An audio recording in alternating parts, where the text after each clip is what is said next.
Tubes. Well, this is my mom's car, and she needs some front brakes. So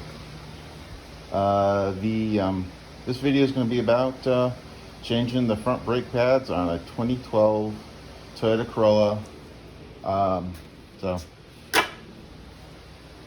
Let me just get the wheel off. I won't show you that. Got here is you got two 14 mil bolts holding the holding this on. We're just gonna take out the bottom one, and this is gonna pull up like this, like a clamshell, so that we can then get the brakes out. We will then push the piston back, but I have to open the reservoir up here with some C-clamps. Let me get into this. See, now these may be kind of tight because this is the first time, to my knowledge, that this car has ever had to replace the brake pads. The car is a 2012 and hasn't been driven a lot, but it's probably got 70K on it. So 70K on one brake pad is good. The alternator didn't even last that long. So let me see if I can get down here. There's the bolt we need to do. And remember, you may need a ratchet or something that extends for more torque, or a 14 mil wrench that in a hammer to help get it out. And remember, lefty loosey, righty tighty. It wasn't that bad. This came off really easy. These are only torqued to about say 25 foot-pounds. You look up the exact specs. I'm just using, you know, what it could be on other cars. So take that bolt off, stick it in your mag bowl, don't lose it, and then you're going to be able to pull this. You should be able to pull it up pretty easily to get to the brake pads. If not, you might need a flathead screwdriver. I took a bungee cord and wrapped it around the struts so I can hold this up, so I don't have to bother holding it up. So now I can get to the pads. Do only one side at a time to make sure that you get the orientation right, because you're going to have to reuse these clips. Unless your new brake pads came with them, which mine didn't. And you might need a flathead screwdriver to help you pry this out. I got my new brake pads here.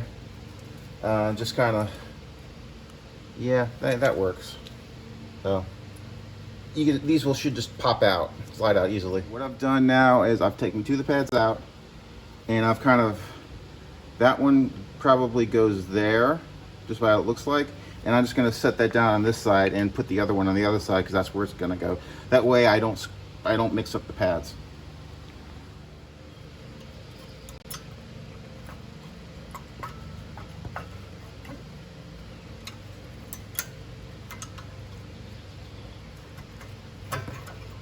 And it's just that easy.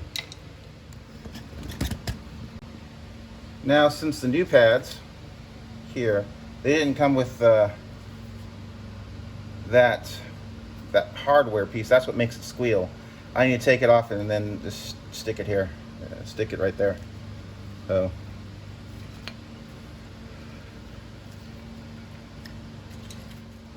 and there it is. Probably want to brush these up and then put it on. I've put that piece on. It just snaps on. And remember, these only go on the top part, not the bottom.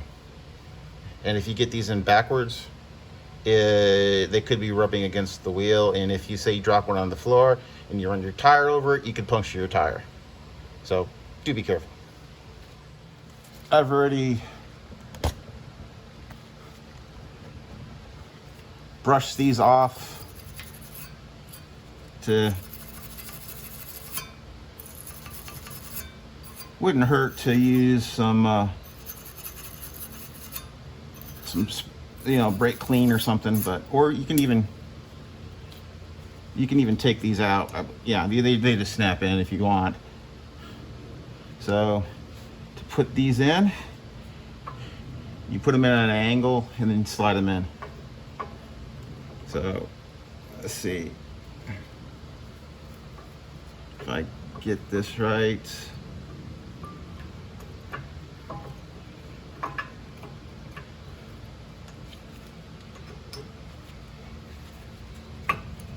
There you go. And keep in mind, this is the first time I've ever done brakes on a Toyota Corolla. I've only done it on a Honda Odyssey and a Nissan Maxima.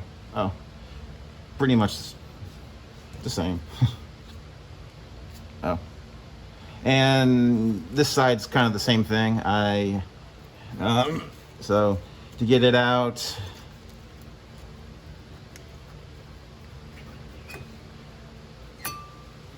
comes out, and you have to take this hardware off and then stick it on.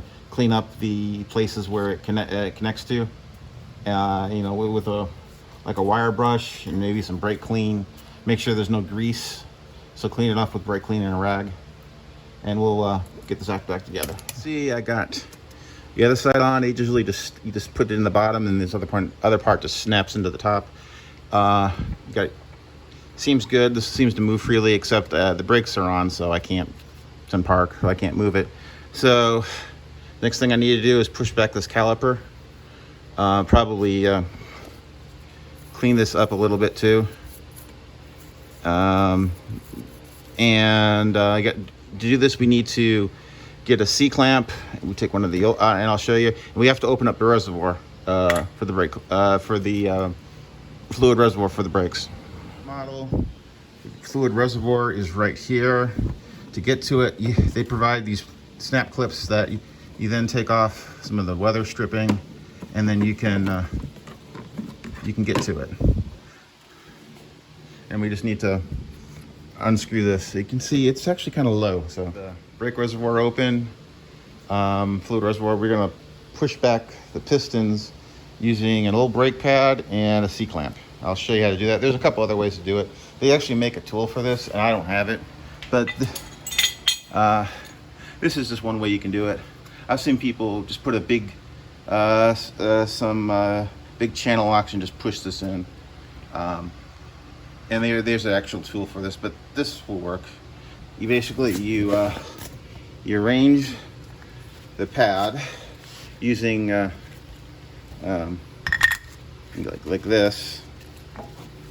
like this, and you put this in a C-clamp and you push it in.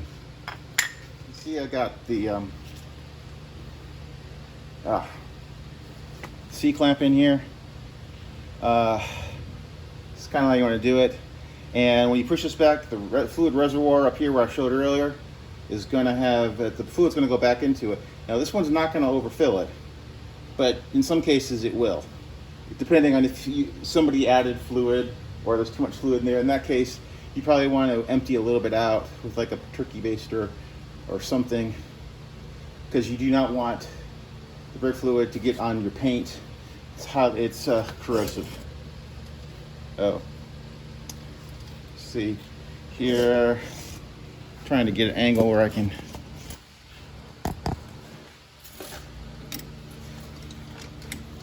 essentially, you're gonna push in the C-clamp slowly.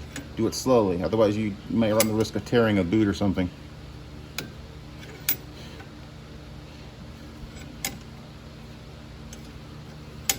And keep an eye on the brake reservoir. Some cars have a dual piston setup. The Honda Odyssey is like that. Usually it's probably because on trucks, bigger vehicles need it. Okay, that's probably as far as I can go. So I'm gonna back it out and take a look. And if you can see, I got my headlamp on it. Yeah, the piston's already all pushed back in, the boot's okay. And I just need to get this C-clamp out of there. Now, you may want to take out these other bolts, the caliper bolts, to ensure that they are they still move back and forth. I'm not gonna do that this time, but and you probably would lube it. Now the next thing you're gonna do is you're gonna take some silicone paste. You're gonna brush it on the back of both the pads. That will limit the amount of metal to metal contact, and it'll make it not squeal as much. So when you pick up your pads, they usually have like some of this, or if you want to get a big bottle, if you do a lot of this, you're gonna take just a little and smear it on the pads, both sides, this side and that side. Do not get this on the disc. If you do, you need to clean it with brake clean. So, you know, like just a thin layer.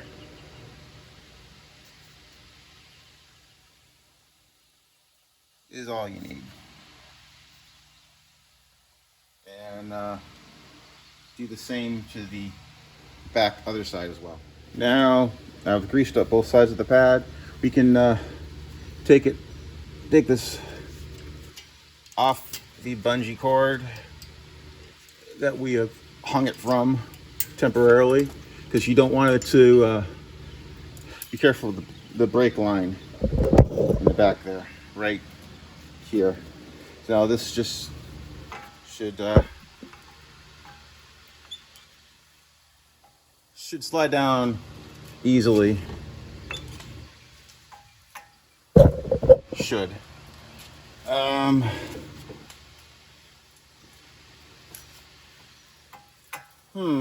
I'll get on it. Yeah, I needed to pull it over just a little bit, and then it came right down on it. Oh, and then just line up the caliper bolt and tighten it up. I got the back on. I got this caliper back on. Whatever. I did have to push this bolt in because it was stuck out.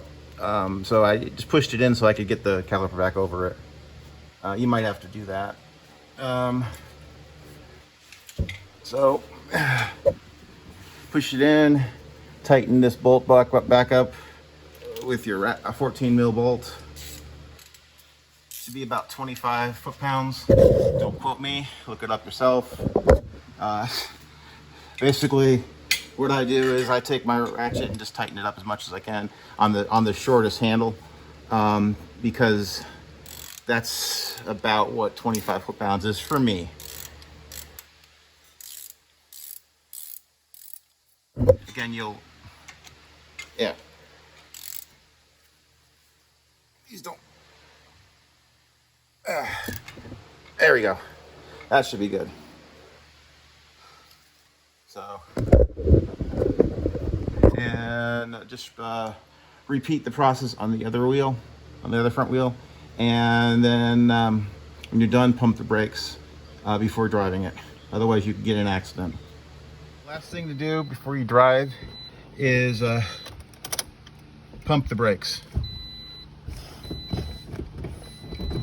You should feel a pedal. You should get a pedal, yeah, after a few times, and I have it now. Then go for a little test drive. You know, just slow down from like sudden stop from like say 5 miles an hour a few times, and just to make sure everything's right, and then you should be good to go. Later, tubes.